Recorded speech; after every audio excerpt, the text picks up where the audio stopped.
జనగామ జిల్లా స్టేషన్ గన్పూర్లో తిరుమలనాథ వెంకటేశ్వర స్వామి కళ్యాణ మహోత్సవం కన్నుల పండుగగా నిర్వహించారు.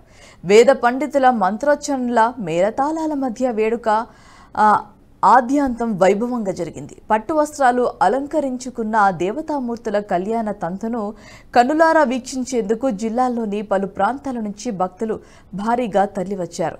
కీర్తనలు పాడుతూ భజనలు చేస్తూ స్వామివారికి కానుకలు పట్టు వస్త్రాలను సమర్పించారు.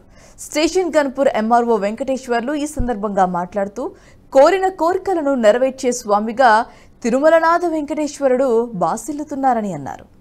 ఈ వీడియో మీకు నచ్చినట్టయితే లైక్ చేయండి, 10 మందికి షేర్ చేయండి. అలాగే కామెంట్ల రూపంలో మీ అభిప్రాయాలను మాతో పంచుకోండి. Nationalist hub group of channels ను సబ్స్క్రైబ్ చేసుకుని తెలుగునాట జాతీయవాద జర్నలిజాన్ని ప్రోత్సహించండి. ఈ వీడియో కింద ఉన్న బెల్ ఐకాన్ పై క్లిక్ చేయడం మర్చిపోవద్దు.